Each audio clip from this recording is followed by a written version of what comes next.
রাখি রাইডার ব্লগে সবাইকে স্বাগত। আমরা এখন মিরিক থেকে দার্জিলিংয়ের দিকে রওনা দিয়েছি। মিরিক থেকে পশুপতিনগর হয়ে সারাদিন নেপাল ভ্রমণের পর আমরা বিকেলের দিকে দার্জিলিংয়ের দিকে রওনা দিলাম। আমরা ঘুরতে যেতে ভালোবাসি বলে আমাদের মনে হয় সব সুখ যেন এই ঘুরতে যাওয়ার মধ্যেই আছে। মনসুন সিজনে বেশ একটা রাস্তার অপূর্ব রূপ ফুটে উঠেছে এই বৃষ্টির ভেজা ভেজা রাস্তায়। পাহাড়ে যে বর্ষার সময় এত সুন্দর দেখতে লাগে পাহাড়টাকে, সেটা আমার কল্পনার বাইরেই ছিল। এটা বৃষ্টি ভেজা মিরিকের টি গার্ডেন। আমরা দার্জিলিং যাওয়ার উদ্দেশ্যে রওনা দিয়েছি। এই চারিদিকে টি গার্ডেন দেখতে দেখতে আর পাহাড় দেখতে দেখতে আমরা দার্জিলিংয়ে পৌঁছে যাব। পশুপতি মার্কেট থেকে বেরিয়ে আমরা 7 কিলোমিটার দূরে সীমানা ভিউ পয়েন্টে এসে দাঁড়ালাম। এটা হলো ইন্ডিয়া এবং নেপালের বর্ডার। যে গ্রামটা দেখা যাচ্ছে এটা হলো একটি নেপালের গ্রাম। আমরা দাঁড়িয়ে আছি ইন্ডিয়াতে। আমরা সন্ধ্যের নাগাদ দার্জিলিংয়ে এসে পৌঁছালাম। আমাদের হোটেল বুকিং করা ছিল ওয়েস্ট বেঙ্গল ট্যুরিজমের দার্জিলিং ট্যুরিস্ট প্রপার্টিতে। এখানে অনলাইনে হোটেল বুকিং করতে হয়। এখানকার রুমগুলো খুব পরিষ্কার পরিচ্ছন্ন, এমনকি রুম হিটার পর্যন্তও দেওয়া থাকে। এখানকার বিছানাপত্তর খুব পরিষ্কার পরিচ্ছন্ন গোছানোভাবে সাজানো আছে। এই ট্যুরিস্ট প্রপার্টিটা অনেক বড় জায়গা নিয়ে এবং এখানে 4 চাকা খুব ভালোভাবে পার্কিং করা যায়। এবার চলুন, এর একটা নতুনত্ব জিনিস আছে, যেটা হলো ব্যালকনি। ব্যালকনিটা বেশ দেখতেও ভালো, আর বসার জন্য দুটো চেয়ারের ব্যবস্থাও করে দিয়েছিল। আর ব্যালকনি থেকে পাশের যে গার্ডেনটা আছে সেটাও বেশ ভালোভাবে দেখা যায়। মেলের গেট থেকে হোটেলটির দূরত্ব হাঁটা পথে 5 মিনিট। এই গার্ডেন থেকে কাঞ্চনজঙ্ঘা খুব সুন্দর ভিউ দেখতে পাওয়া যায়, কিন্তু বর্ষাকালে আসার জন্য আমাদের ভাগ্যে সেটা সম্ভব হয়নি। এই হোটেলে মিনিমাম রুম ফেয়ার হলো 2100 টাকা উইথ কমপ্লিমেন্টারি ব্রেকফাস্ট। এই কমপ্লিমেন্টারি ব্রেকফাস্টের মধ্যে কফি, লুচি, তরকারি, কলা, মিষ্টি এবং 2টো করে ডিম ছিল। এক একটা রুমে 2জন করে অ্যাডাল্ট এবং একটা বাচ্চা দের কমপ্লিমেন্টারি ব্রেকফাস্ট দেওয়া হয় আলাদা আলাদা করে। আমরা এখন এসেছি একটু মেলে ঘুরতে।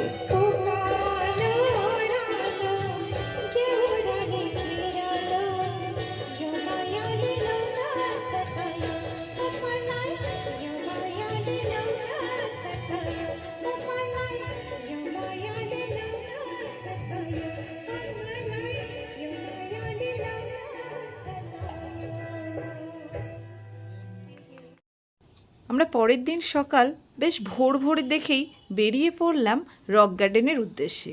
রক গার্ডেনে যেতে গিয়ে এই চা বাগানটা দেখতে পাই। আমরা যেহেতু বাইকে গেছি, তাই যেখান সেখান দাঁড়াতে অসুবিধা হয়নি। আমরা রক গার্ডেনে পৌঁছে গেছি। রক গার্ডেনটা বেশ সুন্দর, পাহাড় থেকে ঝর্ণা ঝরে পড়ছে, দেখতেও ভালো লাগছে। সকালের মুডটাই ভালো করে দেয় এই ঝর্ণা দেখলে। রক গার্ডেনে আসার পথের যে রোডটা ছিল সেটা বিশেষ খুব একটা ভালো নয়, কিন্তু রোডটা বেশ ভাঙাচুরোও ছিল আর প্রচণ্ড ঢালু, মানে পাহাড় থেকে একদম খাড়াইভাবে নেমে গেছে। সেই জন্য রোডটাতে আসতে একটু ভয়ও লেগে গেছিল। রক গার্ডেন দেখা হয়ে গেলে আমরা পৌঁছে যাব গঙ্গামাইয়া পার্কে। রক গার্ডেন থেকে পৌঁছে গেছি গঙ্গামাইয়া পার্ক। দার্জিলিং থেকে রক গার্ডেন এবং গঙ্গামাইয়া পার্কের রোডটি হলো পুরোটাই অফ রোড। এখানে বাইকের বেশ ভয়ঙ্কর রাস্তা দিয়ে চালাতে হচ্ছিল। রক গার্ডেন থেকে গঙ্গামাইয়া পার্ক 4 কিলোমিটার রাস্তা খুবই খারাপ, যার জন্য কোনো গাড়ি এখানে আসতে চায় না। সবাই রক গার্ডেন থেকে ব্যাক করে আবার দার্জিলিংয়ে চলে যায়। দার্জিলিংয়ে গঙ্গামাইয়া পার্ক থেকে ফেরার পথে আমরা এই মেঘাচ্ছন্ন আকাশ দেখে একটু দাঁড়িয়ে গেলাম চা খাওয়ার জন্য। সঙ্গে চাও করে নিয়ে এসেছিলাম। পাশেই আছে টি গার্ডেন, দেখতেও খুব ভালো লাগছে, আর এই নয়েজটাও খুব ভালো লাগছে। নিঃশব্দ শান্ত একটা পরিবেশ, খুবই সুন্দর লাগছে দেখতে। আর চারিদিকে কুয়াশা কুয়াশা ভরা, একদম মেঘাচ্ছন্ন আকাশ।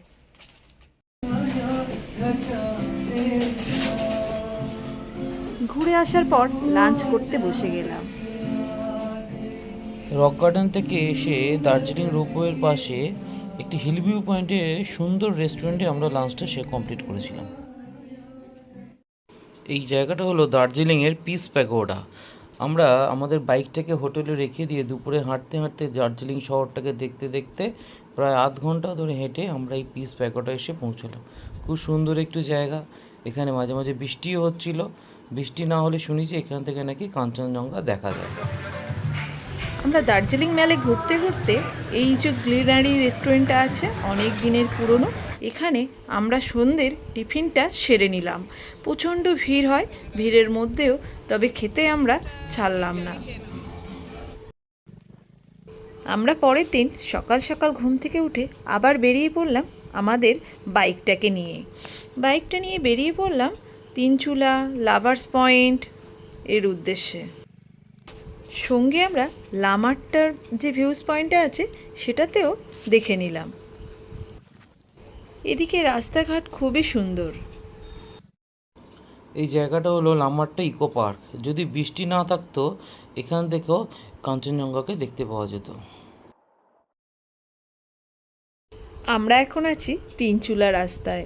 তিনচুলা রাস্তার দুপাশে শুধু চা বাগান। চা বাগান দেখতে দেখতে সরু রাস্তার মাঝ বরাবর বয়ে চলছি আমরা দুজন।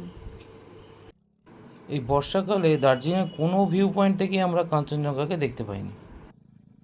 বর্ষায় তিস্তা ব্রিজ ভেঙে যাওয়ার জন্য দার্জিলিং থেকে কালিম্পংয়ে যাওয়ার সোজা রাস্তাটা বন্ধই ছিল, যার জন্য আমরা রাস্তাটা প্রায় ফাঁকা পেয়ে গিয়েছিলাম। দার্জিলিং থেকে তিস্তা লামারটা হয়ে লাভার্স পয়েন্টের দূরত্ব প্রায় 30 থেকে 35 কিলোমিটার। পুরো রাস্তাটা বাইক চালাতে সত্যি অপূর্ব লেগেছে। এই জায়গাটা হলো তিনচুলা। এখানে প্রচুর টি গার্ডেন আছে। এখান থেকে অনেকে কাঞ্চনজঙ্ঘা দেখতে পাওয়া যায়, কিন্তু আমাদের সৌভাগ্যে সেটা জোটেনি। তিনচুলা দেখার পরে কিছু ছবি টবি তোলার পরে এবার চলে যাচ্ছি লাভার্স পয়েন্টের দিকে। লাভার্স পয়েন্টের যে রাস্তাটা ছিল সেটাও খুব ভালো রাস্তা। এখানকার রাস্তাঘাট খুবই ভালো ছিল। বর্ষায় তিস্তা ব্রিজ ভেঙে থাকার জন্য কালিম্পংয়ের রাস্তাটা পুরো ফাঁকা, শুনশান একটি রাস্তা। রাস্তায় যেতে যেতে এই মেঘের খেলাটা দেখে ক্যামেরা বন্দি করবো না সেটা তো হতে পারে না। আমরা এই লাভার্স পয়েন্টে চলে এলাম। দার্জিলিংয়ে সবথেকে ভালো জায়গা আমার মনে হয় তিনচুলা এবং লাভার্স পয়েন্ট। আমরা পৌঁছে গেছি লাভার্স পয়েন্টে। লাভার্স পয়েন্টের যে দৃশ্যটা দেখার জন্য এখানেও কিন্তু খুব একটা লোক সংখ্যা ছিল না। আমরা দুজনেই দাঁড়িয়েছিলাম। যেহেতু এখন বর্ষার মরশুম চলছে সেই জন্য মনে হয় লোক সংখ্যাটা কমই আছে। লাভার্স পয়েন্টের এই দৃশ্যটা দেখতে আমার খুব ইচ্ছা ছিল, আর সার্থকও হয়ে গেলাম দেখে। দার্জিলিং শহর থেকে 30 কিলোমিটার দূরে এই জায়গাটা। এখানে তিস্তা এবং রঙ্গিত নদী একসঙ্গে মিলিত হয়েছে। দার্জিলিং শহর থেকে কালিম্পংয়ের দিকে যাওয়ার সময় এই জায়গাটায় ওপর দিয়ে যেতে হয়। দার্জিলিংয়ে এসছি আর জয়রাইড করব না এটা তো হতে পারে না। সেই জন্য আমরা আরও এক্সট্রা একটা দিন থেকে গেলাম শুধু ট্রেনের জন্য।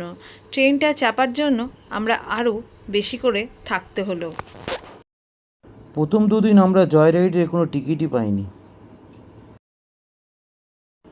দার্জিলিং থেকে ঘুম শহরের জয় রাইডের স্টিম ইঞ্জিনের ভাড়া ছিল 1,500 টাকা আর ডিজেল ইঞ্জিনের ভাড়া ছিল 1,000 টাকা। আমরা স্টিম ইঞ্জিনে কোনো টিকিট না পেয়ে লাস্টে ডিজেল ইঞ্জিনেই টিকিট বুক করলাম। আমাদের জয় রাইডে টোটাল সময় লেগেছিল 1 ঘন্টা। এর মধ্যে ঘুম এবং বাতাসিয়া লুপে 15 মিনিট করে দুবার ট্রেনটি হল্ট করেছিল। আমাদের সবার কিন্তু কম বেশি জানাই আছে দার্জিলিংয়ে টয় ট্রেনটা একটা বিশেষত্ব। এটা না করে গেলে মনে হয় দার্জিলিংটা কমপ্লিট হলো না।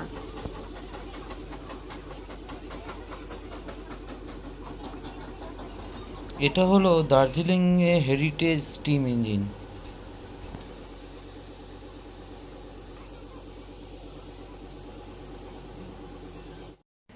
আমাদের ডিজেল ইঞ্জিনে যাত্রা শুরু হলো।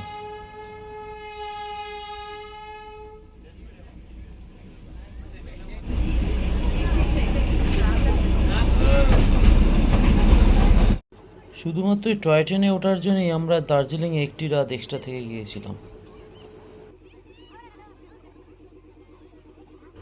আমরা এখন টয় ট্রেন থেকে নেমে বাতাসিয়া লুপে একটু ঘোরাঘুরি করে আবার 10-15 মিনিট থাকার পরে ট্রেনটা ছেড়ে দেবে, সেই জন্য তাড়াতাড়ি একটু ঘুরেও নিলাম। আর ছবি তো তোলাই আছে, দেখতেই তো পাচ্ছেন। ছবি তুলতে আমি তো ছাড়ি না, সেই জন্য ছবি তুলতে আমি সবসময় ক্যামেরা অন করে রাখি। শুধুমাত্র দার্জিলিং শহরটা দেখার জন্য 2 রাত 3 দিনই যথেষ্ট, এর বেশি আর থাকার প্রয়োজন নেই। দার্জিলিংয়ে ঘোরার মেন জায়গাগুলির মধ্যে হলো দার্জিলিং ম্যাল, মহাকাল মন্দির, toy train, Darjeeling ropeway, Himalayan mountain, Darjeeling চিড়িয়াখানা, সানরাইজ দেখার জন্য Tiger Hill, Japanese Temple and Peace Pagoda, Rock Garden, Ganga Maiya Park. ট্রেনটাকে বাতাসি লুপের পরে ঘুম স্টেশনে দাঁড় করিয়ে দিল। এখানে ঘুম স্টেশনে একটা ট্রেনের মিউজিয়াম আছে, সেটা আমরা ভালো করে দেখে নিলাম। প্রত্যেক দিন এনজিপি থেকে দার্জিলিংয়ের একটি টয় ট্রেন চলে, যেটির ভাড়া 1500 টাকা মতো। এনজিপি থেকে দার্জিলিংয়ে টয় ট্রেনে আসতে সকাল 10টা থেকে সন্ধ্যে 6টা পর্যন্ত সময় লাগে। এনজিপি থেকে কার্শিয়াং পর্যন্ত ভাড়া হলো 750 টাকা, আর এনজিপি থেকে দার্জিলিংয়ে ভাড়া 1500 টাকা। আমরা কার্শিয়াং থেকে এনজিপিতে এসেছিলাম রোহিণী রোড ধরে। এই রাস্তাটা খুব সুন্দর ছিল। এই রোহিণী রোডে যখন এসেছিলাম তখন সূর্য আকাশে উঠেছিল এবং পরিষ্কার আকাশে জিগজ্যাগ রোহিণী রোডের উপর দিয়ে আসতে আমার বাইক চালাতে খুবই ভালো লেগেছিল। এনজিপি থেকে কার্শিয়াংয়ে আসার 2-3টে রাস্তা আছে, তার মধ্যে আমার রোহিণী রোডটা খুব সুন্দর লেগেছে। রোহিণী রোডটা এতটাই সুন্দর ছিল যে আমরা মাঝখানে 1-2 জায়গায় হোল্ড করে গেলাম। দেখলাম অনেক গাড়ি ড্রাইভার ওখানে দাঁড় করিয়ে রোডটাকে দেখানোর জন্য দাঁড় করিয়ে দিচ্ছে গাড়িগুলো।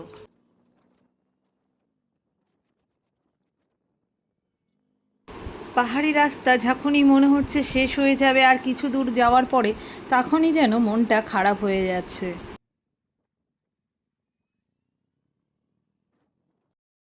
আমরা এখন পাহাড়ি রাস্তা ছেড়ে দিয়ে প্রায় ল্যান্ডের দিকে চলে এসেছি, সেই জন্য রাস্তাটা বেশ ভালো লাগছে। পাহাড়ি রাস্তাও খুব সুন্দর ছিল, ল্যান্ডের রাস্তাও ভীষণ ভালো।